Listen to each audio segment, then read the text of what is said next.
So now on the flip side, tell me about the time when it was the most challenging in your career, a moment or a season that was just really, really difficult and how you got through it. Yeah, I mean, probably the opposite of that was at the 2008 Beijing Olympics. Going into that race, I'd run really well at the London Marathon the April before the Summer Games. And so I was really going after a medal. Like I was one of the best marathoners in the world at the time. And so I really did have a chance at getting a medal. And I knew that.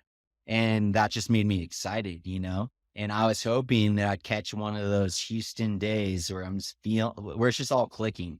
'Cause honestly, like, that's what it's always been about for me. It's not about me versus this person. It's about me maximizing my potential. Like, that's way more important to me than what place I am or even what my time is. I just want to know that my body got everything out of itself that it possibly could that day and see what it's capable of doing, you know, like take it to the edge and take it to the limit, see what I can do. And so that's what I was hoping for in Beijing, that I'd just be on and firing. But very early on in that race, it was clear like that all those sensation I was having in Houston, floating, having it feel easy, feeling like I could run forever is pretty much like the opposite of that. Like the pace felt hard from the beginning, felt fast. I was back in like 50th place, not running well. And it was just like struggle after struggle after struggle. It was hot and humid there, which I'm not great in those conditions typically. So there was just all these like cascading negative things that were playing out during the first half of the race. And really that kind of switched for me like halfway through.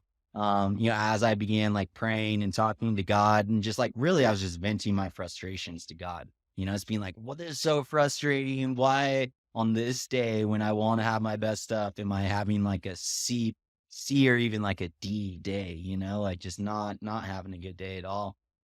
And just I was just venting with him and I felt like he just kind of encouraged me to start talking to the people around me and start encouraging the people around me, which isn't usual etiquette in marathon running. Usually if you're talking to anyone, you might be talking to your teammate or something like that. But guys aren't out there like telling each other good job, you know, like they're trying to like, how do I break this guy that's with me? I want to like break his spirit, you know? But I felt like I kind of encouraging me to do the opposite of that, like start encouraging people.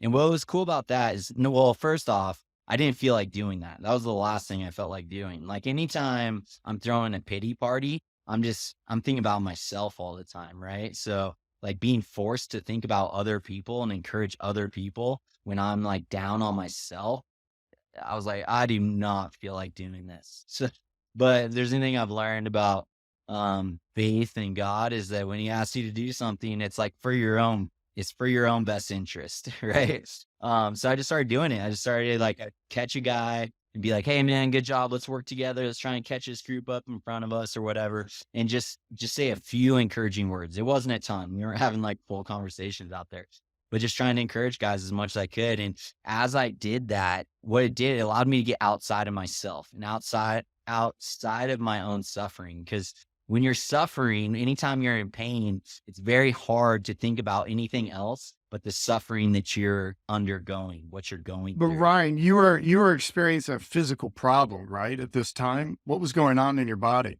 So basically just fatigue. I didn't have like any injury issues. I did fast forward like London Olympics. I had some injury issues that I had to drop out from.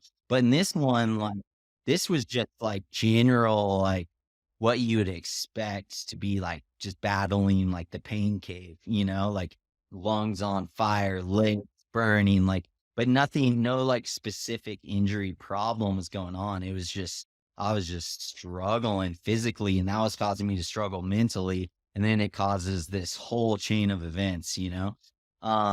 But like I said, after I started encouraging people, I was getting outside myself. Now my focus wasn't on my own pain and suffering. My focus was on how do I help other people around me and how do I encourage other guys. And it took me, I wasn't worried about getting a medal anymore. You know, I was like, let me just like enjoy this experience and help the people around me. And then things started to click better. I started running better, started catching more guys, and then ended up running like actually a fairly decent race. You know, I didn't finish on the podium. I finished in 10th place.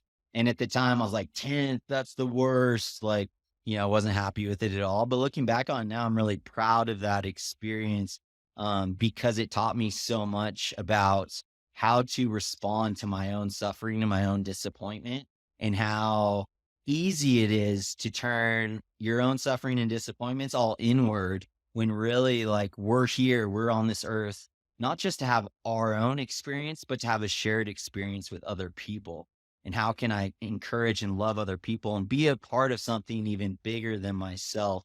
Um, was, a life lesson that I take with me to this day and that I wouldn't trade for anything in the world.